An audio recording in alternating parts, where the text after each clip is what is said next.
안녕하세요. 지편전 중급반 구혜연입니다.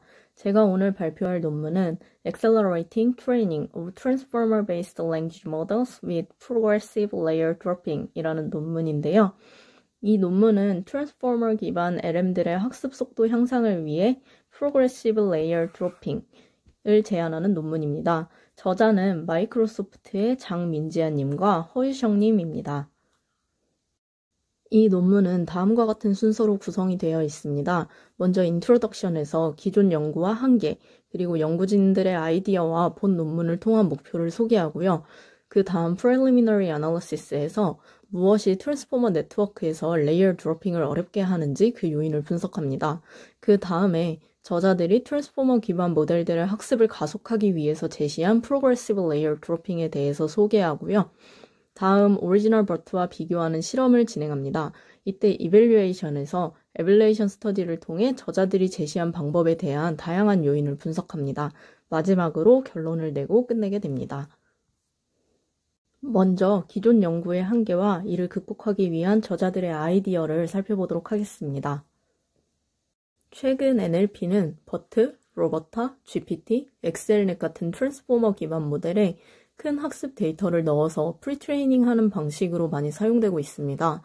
아래 간단히 트랜스포머 블록을 보시면 인풋 값에 셀프 어텐션 출력 값을 더한 후 레이어 노멀라이제이션을 하고 그 히든 값을 피드포워드 네트워크를 통과시켜서 다시 더한 후에 레이어 노멀라이제이션을 하게 됩니다. 이렇게 출력 값을 나타내게 되죠. 이 트랜스포머 블록을 L개 쌓아서 우리는 트랜스포머 네트워크를 구성하게 됩니다. 이러한 unsupervised pre-training 모델을 학습하기 위해서는 많은 컴퓨테이셔널 비용이 발생하게 되는데요. 이러한 문제를 해결하기 위해 고성능 하드웨어와 병렬화가 필요한데 이런 게 없다면 랭귀지 모델을 활용하기가 굉장히 힘들어지죠. 이에 대해서 믹스드 프리시전이나 램브 같은 방법론들이 제시가 되었었는데요. 믹스드 프리시전 트레이닝은 텐서 코어가 있어야만 가능하고 램브 같은 경우에는 클러스터나 분산학습을 다루는데 정교하고 복잡한 기술이 없다면 사용하기가 힘들다고 연구진들은 지적하고 있습니다. 그래서 학습 속도 개선을 위한 노력이 이어졌는데요. 먼저 일렉트라이저는 제네레이터가 마스킹된 토큰을 다른 샘플로 리플레이싱하고 디스크리미네이터가 리플레이스된 토큰을 예측하는 애드버서리얼 트레이닝을 차용을 했는데요. 스텝당 연산수는 늘어나지만 전체 학습 스텝 수를 감소시켜서 속도 향상 효과가 있었다고 합니다. 플롭수를 줄이기 위해 트랜스포머의 뎁스를 감소하는 방법도 있었는데요. 예를 들면 11레이어짜리 트랜스포머를 9레이어로 학습을 시키는 거죠. 그러면 속도는 증가하겠지만 모델 파라미터가 줄어들기 때문에 정확도는 하락할 수밖에 없었다고 합니다. 마지막으로 Efficient Training of BERT by Progressive Stacking 이라는 논문에서는 처음에 3레이어로 학습하고 점진적으로 6, 11레이어로 늘려가는 방식을 소개했는데요.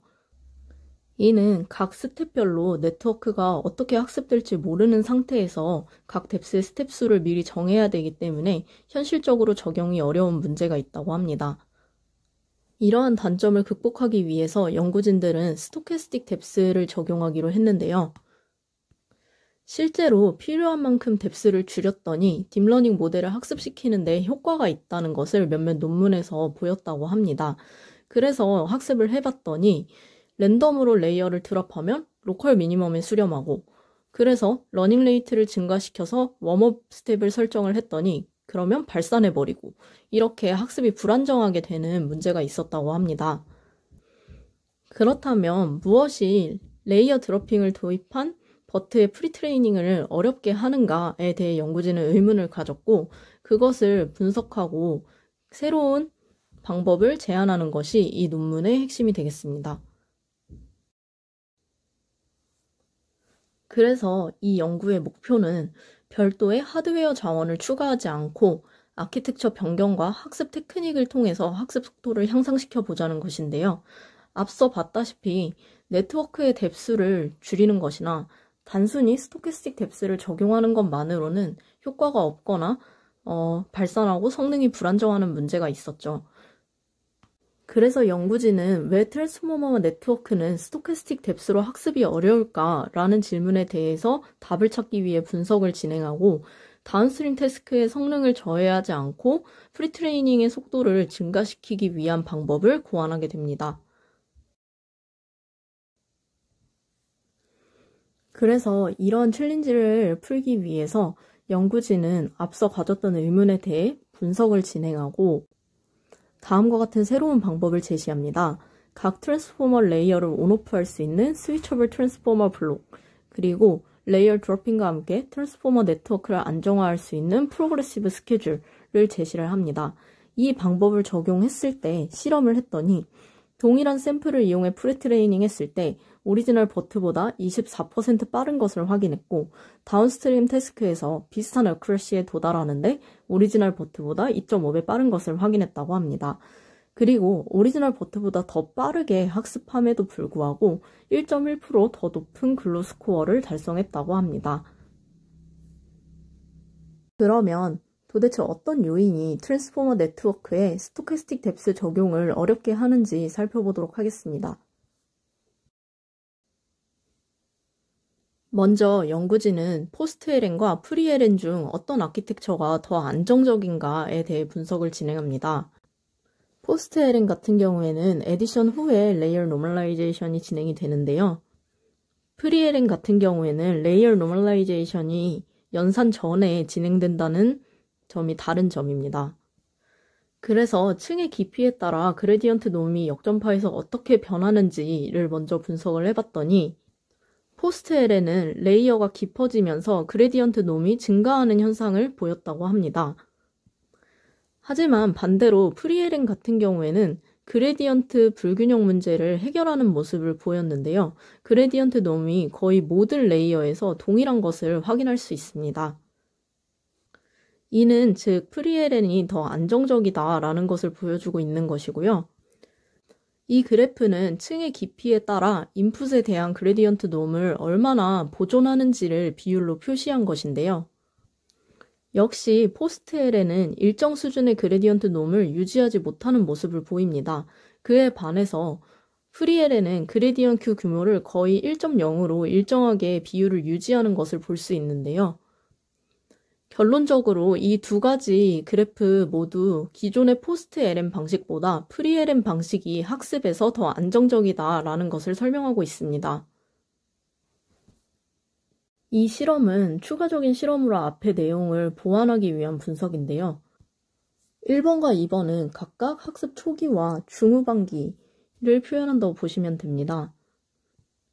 먼저 그래프에 대한 설명을 보시면 각각 포스트 LN과 프리 LN에 대해서 버트를 학습할 때 인풋과 아웃풋의 임베딩의 유사도를 보는 것인데요. 각각 L2와 코사인 시밀러리티에 대해서 보고 있습니다. 이때 코사인 시밀러리티는 놀m 값으로 나누지 않고 아크 코사인으로 계산을 했다고 하는데요. 논문에 정확한 설명은 나와 있지 않지만 L2와 비슷한 범위의 수치를 보고 싶어서 그리고 낮을수록 유사도가 높게 L2와 기준을 맞추기 위해서 이렇게 측정을 한 것으로 보입니다. 먼저 왼쪽, 즉 학습 초기에 관한 그래프를 보시면 포스트 LN과 프리 LN 모두 인풋과 아웃풋 사이의 디스시밀러리티가 굉장히 높습니다. 그리고 포스트 LN과 프리 LN 모두 L2 norm과 코사인 시밀러리티의 관련성이 떨어지는 것을 볼 수 있는데요. 즉, 이 그래프와 이 그래프, 그리고 이 그래프와 이 그래프의 모양이 비슷하지 않다는 것을 뜻합니다. 이는 아직 학습 초기 단계여서 랜덤으로 이니셜라이제이션 된 상태에서 크게 벗어나지 않았기 때문에 아직 인풋에 대해 풍부한 피처를 찾기 위해 노력하는 단계여서 안정화가 되지 않았다고 볼 수 있습니다. 이 단계에서 레이어 드로핑은 좋지 않은 선택이라고 연구진들은 얘기하는데요. 오히려 인풋에 large 노이즈를 주거나, 그러니까 노이즈를 크게 주거나 긍정적인 학습 효과를 방해할 수 있다고 합니다.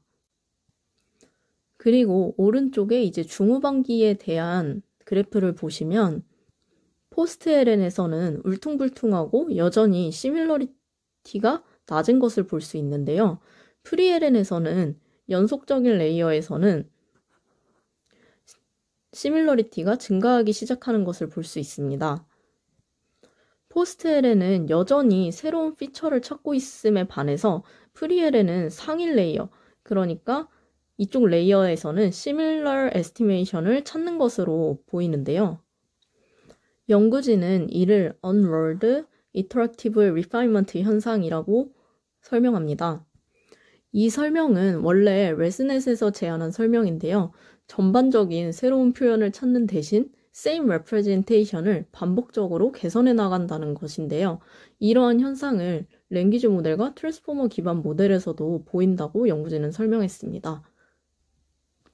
그래서 프리LN은 이러한 unrolled iterative refinement를 통해서 feature identity를 보존하는 것으로 보이고 그렇기 때문에 더 안정적인 학습을 가능하게 하는 것으로 보인다고 합니다.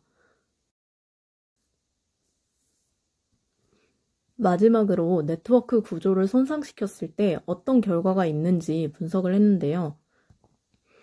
먼저 레이어를 드랍했을 때 학습 성능이 크게 안 좋아지는지를 확인하는 실험을 진행합니다. 이때 레이어를 킵하는 비율은 0.5로 설정을 해서 진행을 했다고 합니다. 그 결과 레이어를 드랍했을 때 포스트LN은 성능 저하가 크게 발생하는 것을 볼 수 있는데요. 프리LN은 포스트LN보다는 성능 저하가 작았다고 합니다. 이 그래프를 오른쪽의 학습 중후반기의 그래프와 함께 보면 포스트LN은 각 층 사이의 디스시밀러리티가 매우 큰 것에 반해 프리LN은 그 값이 상대적으로 작은 것을 볼 수 있는데요. 포스트LN은 인풋 값들의 분포가 크게 변하기 때문에 더 큰 성능 저하를 발생시키는 것으로 보입니다. 그리고 포스트LN은 러닝 레이트를 크게 하면 발산하는 현상을 보이는데요. 이는 확실히 불안정하다는 것을 뜻합니다. 프리LN의 경우 앞의 설명과 일관되게 상위 레이어들은 새로운 피처를 찾기보다는 기존의 레프레젠테이션을 리파인하기 때문에 레이어 드로핑에 대한 성능 저하가 적다고 설명합니다. 그렇다면 어떤 레이어를 드롭해야 하는가에 대해서 생각을 하는데요. 먼저 프리LN 같은 경우에는 상위 레이어들이 인풋의 영향을 덜 받습니다. 이거는 앞쪽에서도 설명을 했던 내용인데요. 상위 레이어에서는 전체 에스티메이션을 바꾸지 않기 때문에 레이어 드로핑이 아웃풋에 미치는 영향이 작다고 합니다. 그에 반해 하위 레이어들은 계속해서 새로운 피처를 찾기 위해서 높은 디스시밀러리티를 가지는데요. 그렇기 때문에 레이어 드로핑이 적게 되어야 한다고 합니다. 그래야 계속 더 학습을 진행해서 안정적인 표현을 찾을 수 있기 때문입니다. 이 분석을 바탕으로 프로그레시브 레이어 드로핑을 소개합니다. 먼저 각 트랜스포머 레이어를 온오프할 수 있는 스위처블 트랜스포머 블록을 제시하고 그 다음에 레이어 드로핑과 함께 트랜스포머 네트워크를 안정화할 수 있는 프로그레시브 스케줄을 제시합니다. 스위처블 트랜스포머 블록은 오리지널에 비해 두 개의 차이점이 있습니다. 먼저 아이덴티티 매핑 순서를 바꾸는데요. 앞의 분석 결과에서 포스트LN보다 프리LN이 안정성이 높다는 것을 알았기 때문에 레이어 노멀라이제이션의 순서를 add 뒤에가 아니라 연산 앞으로 옮깁니다. 그리고 각 블럭에 게이트를 추가하는데요.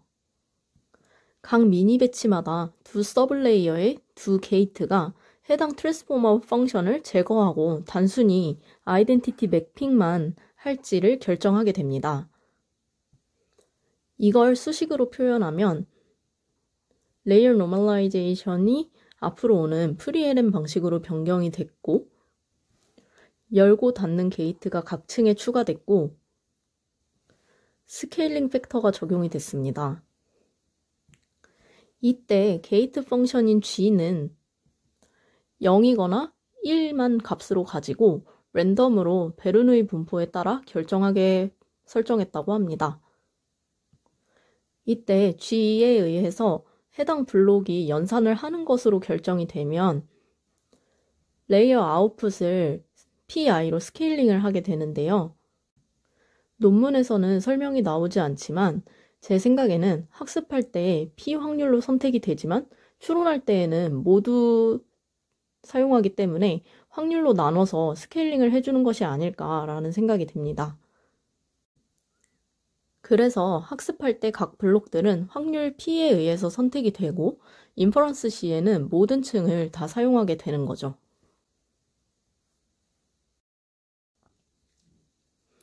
앞에 스위처블 트랜스포머 블록을 쌓아서 트랜스포머 네트워크를 만들게 될 텐데요. 그 중에 어떤 레이어를 어떻게 점진적으로 드롭해 나갈 것인지를 스케줄링하는 파트입니다. 상위 레이어는 레이어 드로핑의 영향이 적다고 앞에서 분석을 했었는데요. 그거에 더해서 커리큘럼 러닝의 영향까지 받아서 프로그레시브 레이어 드로핑을 다음과 같이 제시를 한다고 합니다. 그래서 데피니션 파트를 보면 레이어 킵 레시오, 그러니까 레이어를 보존하는 비율을 단조 감소 함수로 설정을 했다고 하는데요. 즉, 학습이 계속 진행되면서 시간축에 따라서 레이어를 드롭하는 비율이 계속 높아지도록 설정을 한 겁니다. 이때 보존 비율은 0.5 이상 0.9 이하로 설정하도록 했는데요. 이 실험 결과는 뒤에서 말씀드릴 예정입니다. 이제까지의 내용을 바탕으로 연구진은 이렇게 정의를 내렸는데요. 프로그레시브 스케줄은 타임 스텝 t에 따라 달라지는 세타 t 함수로 정의를 할 수 있습니다. 이때 타임 스텝이 0일 때는 비율이 1이고 타임 스텝이 마지막에 가까워질수록 프로그레시브 스케줄 함수 세타 t는 레이어 킵 레시오인 세타 바에 수렴하게 됩니다. 이때 세타 바는 0에서 1 사이의 값을 가지게 되는데요. 이 세타 바가 0이면 모든 레이어를 드롭하게 되므로 0은 제외합니다. 세타 t는 단조 감소 함수이고 그 제한값이 세타 바이기 때문에 세타 t라는 이 함수 값은 항상 세타 바보다 크거나 같아야 한다고 제약을 하고 있습니다. 그리고 그 값은 0.5에서 0.9 사이가 좋다고 이야기를 하고 있습니다. 이렇게 내린 정의를 바탕으로 각 스텝에 따른 스케줄을 제시하는데요. 레이어 드랍이 없는 타임 스텝 0일 때 세타 값 1부터 서서히 레이어를 드랍하고 t가 충분히 클 때, 그러니까 타임 스텝이 끝에 가까워질 때 세타 t는 세타 바가 되도록 감소한다고 했는데요. 이를 수식으로 나타내면 항상 세타 바보다 세타 t 함수값이 커야 하기 때문에 세타 바에다가 더해주는 값을 취하고요. 그리고 1-세타 바의 익스포넨셜 값을 이용을 해서 서서히 감소하는 함수를 만듭니다. 익스포넨셜을 선택한 이유는 아래 그래프에서 보실 수 있는데요. 트레이닝 이터레이션당 플롭스 수를 봤을 때 저 익스포넨셜 자리에 아무것도 함수를 넣지 않으면 1이 될 테고요. 하한선인 상수는 세타 바가 될 텐데요. 이때 다항식과 익스포넨셜 함수를 비교를 해보면 각 다항식을 1차에서 8차까지 증가시켜 봤을 때 각각 모양은 다르지만 결국 끝에서 거의 직각으로 꺾이는 모습을 보입니다. 그러니까 서서히 감소해서 마지막 값에 다가가는 그런 모양이 아닌 거죠. 그래서 익스포넨셜을 선택한 것으로 보입니다. 그리고 수식 안에 감마값은 휴리스틱하게 전체 타임 스텝분의 100으로 선택을 했다고 하는데요. 이는 보통 트랜스포머 네트워크에서 학습 스텝 수를 보통 10만에서 100만으로 설정하기 때문이라고 합니다. 이에 대해서 더 자세한 설명이 나와 있지는 않지만 t가 t에 다가갈 때 익스포넨셜 안의 값은 곱하기 t 해서 마이너스 100이 되기 때문에 t가 맥시멈 스텝 수에 가까워질 때 세타 t와 세타 바의 차이를 아주 작게 하기 위해서 이렇게 설정한 게 아닌가라고 추측을 합니다. 이렇게까지만 하면 각 스텝에서 모든 ST블록의 게이트가 같은 확률을 가지게 될 텐데요. 하지만 앞에서 분석에서 봤을 때 하위 레이어들은 계속해서 새로운 피처를 찾기 때문에 더 안정화가 필요하고 상위 레이어는 레프레젠테이션을 계속해서 리파인먼트 하기 때문에 조금 더 드롭해도 괜찮다라고 분석을 했었는데요. 그래서 상위 레이어일수록 더 층을 드롭되는 확률을 높게 하기 위해서 뎁스 디멘전에 대해서도 스케줄링을 하게 됩니다. 즉, 각 스텝에서 계산된 세타 바를 각 ST블록마다 다 다르게 해서 선형적으로 층이 낮으면 낮은 드롭 확률을 가지도록 수식을 다음과 같이 설정을 하는 거죠. 만약에 12개 층이라면 12분의 1부터 12분의 12까지 L분의 I가 변하게 되고 결국 층이 낮으면 드롭할 확률이 작아지게 됩니다. 이렇게 해서 타임 디멘전과 뎁스 디멘전에 대해서 프로그레시브 레이어 드로핑을 정의를 하고 이때 한 블록 내 서브 레이어들은 같은 스케줄을 공유하도록 설정을 하면 다음과 같이 최종적으로 레이어 드로핑 스케줄이 나오게 됩니다.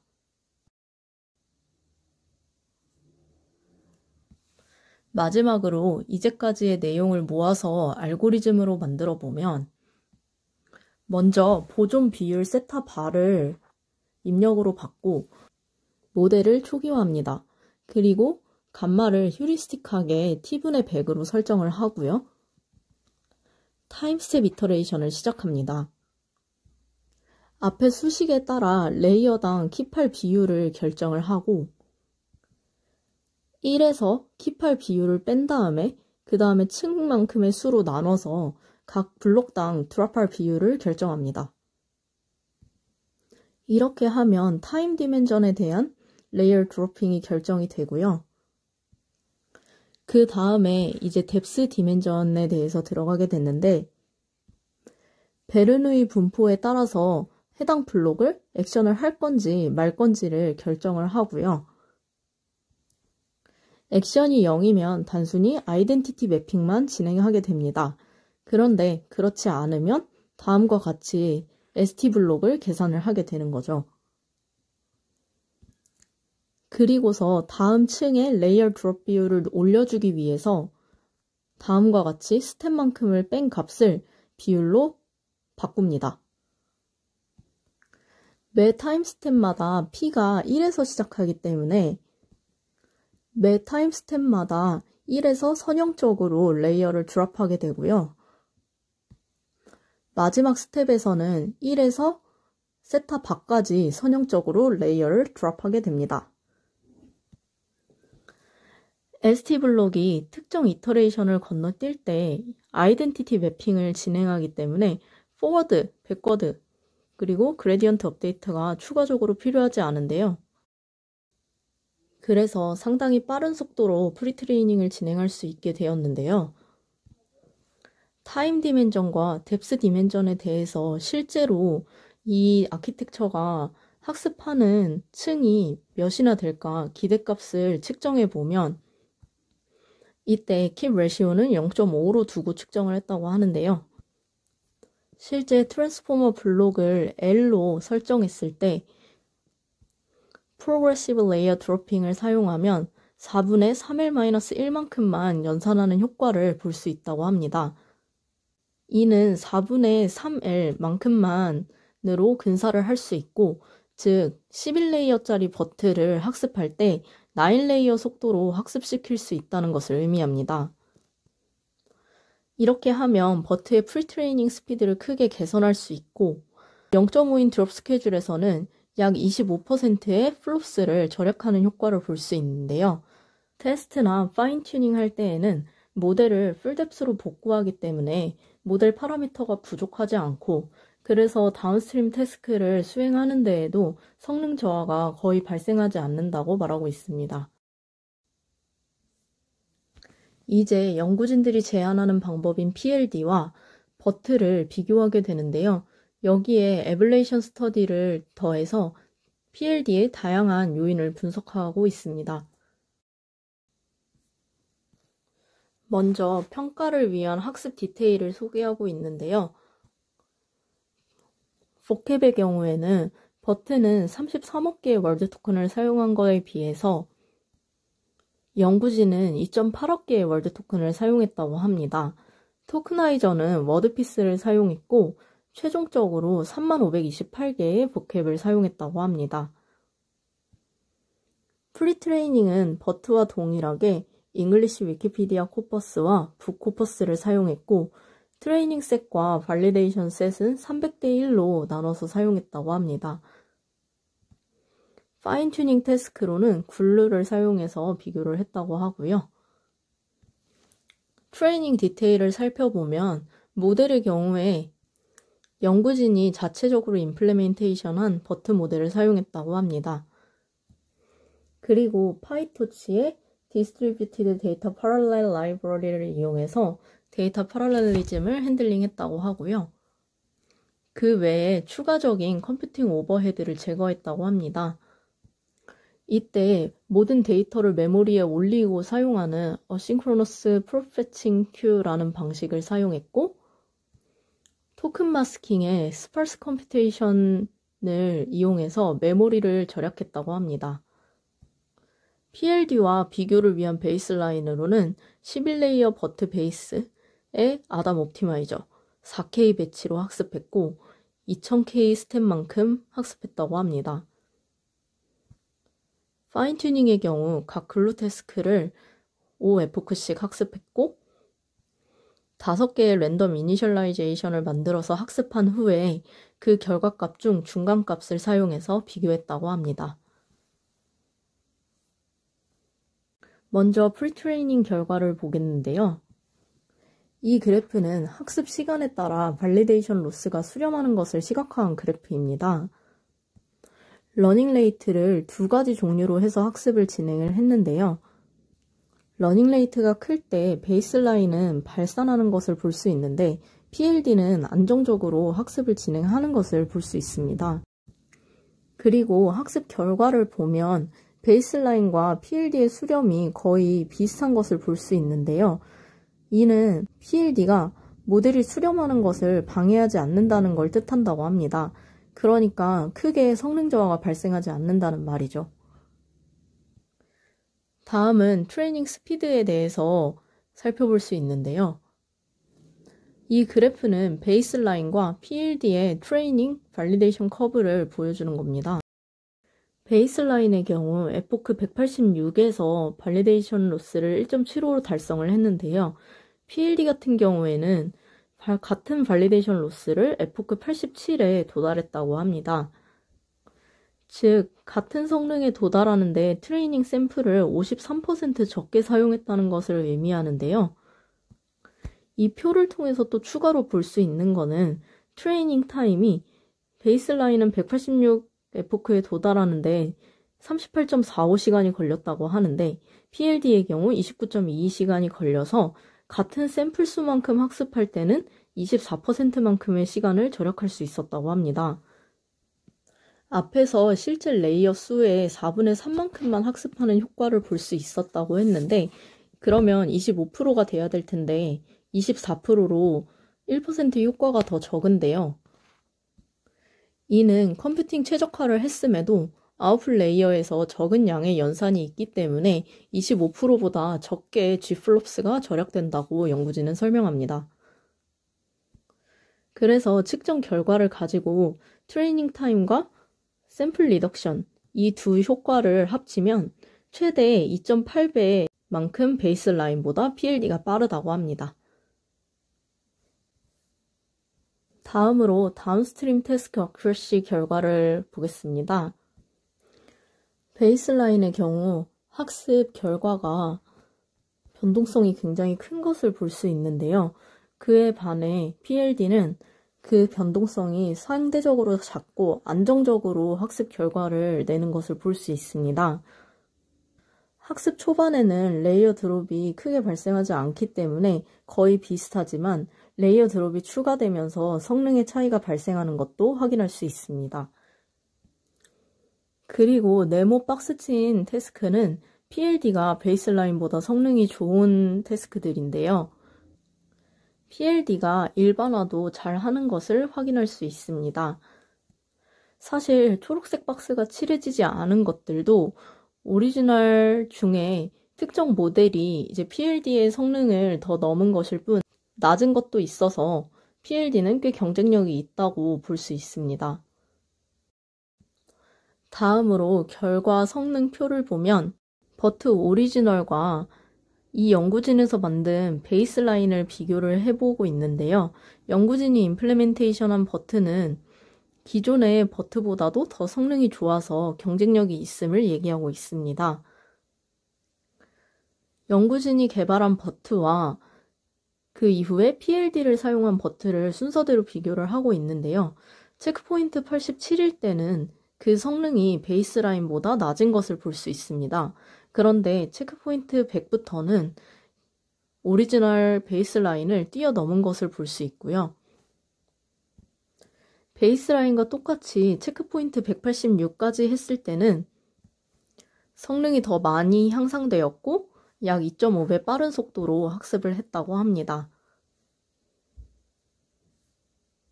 실험 결과에 이어서 연구진은 PLD에 어떤 요인이 영향을 미치는지 알기 위해서 에뷸레이션 스터디를 진행합니다. 먼저 러닝 레이트의 다운스트림 태스크 성능이 얼마나 민감하게 반응하는지를 살펴보는데요. 이쪽이 러닝 레이트고 밑으로 갈수록 커집니다. 그 다음에 이쪽이 액큐러시고 색깔이 진할수록 성능이 좋은 걸 의미합니다. 이때 베이스라인은 러닝 레이트를 어떻게 선택하느냐에 따라서 굉장히 민감한 것을 볼 수 있는데요. 종종 러닝 레이트를 높게 책정하면 성능이 나빠지는 것을 볼 수 있습니다. 반면에 PLD는 더 로부스트한 성격을 보이는데요. 종종 높은 LR에서도, 그러니까 러닝 레이트에서도 더 좋은 성능을 보이는 것을 볼 수 있습니다. 다음은 층을 보존하는 비율인 세타 바에 대한 효과를 보고 있는데요. 세타 바를 0.3으로 선택했을 때, 그러니까 너무 작게 선택하면 알고리즘이 발산하는 경향을 보인다고 합니다. 그런데 0.3이 아니라 0.5에서 0.9일 때는 안정적으로 학습이 진행이 되는데요.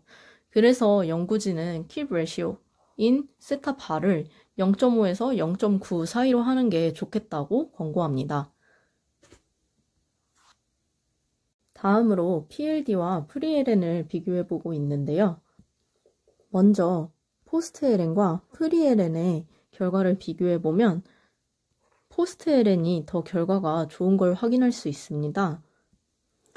이건 프리LN은 그 층의 레지듀얼 브랜치들에 너무 많이 의존하지 않도록 레이어 아웃풋을 제한하는 효과가 있다고 하는데요. 그래서 네트워크가 풀 포텐셜을 가지는 것을 방해한다고 합니다. 이것과 관련된 자세한 내용은 Understanding the Difficulty of Training Transformers 라는 논문에 소개가 되어 있다고 하니까 관심 있으신 분들은 읽어보시면 될 것 같고요. 이 프리LN을 PLD와 비교를 했을 때는 PLD가 더 높은 성능을 가지는 것을 볼 수 있는데요. 앞서 말씀드린 이유와 비교를 해보면 PLD는 각 레지듀얼 브랜치가 독립적으로 좋은 결과를 내도록 유도한다고 합니다. 그래서 단순히 프리LN만 사용하는 것보다 PLD를 사용하는 게 더 좋은 결과를 낸다고 설명하고 있습니다. 프리LN은 PLD보다 24%의 자원을 더 사용했음에도 성능이 더 낮았습니다. 다음으로 PLD와 쉘로우 네트워크를 비교하는데요. 쉘로우 네트워크는 원래 쌓았던 트랜스포머 블럭보다 블럭 수를 적게 쌓은 네트워크를 의미합니다. 먼저 쉘로우 버트와 프리LN을 비교를 해보면 쉘로우 버트는 프리LN보다 성능이 떨어지는 것을 볼 수 있습니다. 이는 네트워크를 줄이면서 모델 커퍼시티가 줄었기 때문인데요. 이를 PLD와 같이 비교를 했을 때 역시 PLD가 더 성능이 좋은데 PLD는 쉘로우 버트와 다르게 인퍼런스 시에 풀 뎁스를 사용하기 때문에 G 플롭스가 똑같더라도 쉘로우 버트보다 더 성능이 좋다고 합니다. 그리고 PLD와 랜덤 드롭 방식도 비교하는데요. 이 랜덤 드롭 방식은 같은 컴퓨테이셔널 코스트에서 쉘로우 버트보다 성능이 좋고 프리-LM보다는 빠르다고 합니다. 이건 스토캐스틱 뎁스의 효과라고 연구진은 설명하고 있습니다. 그래도 역시 PLD보다는 성능이 낮은 걸 볼 수 있는데요.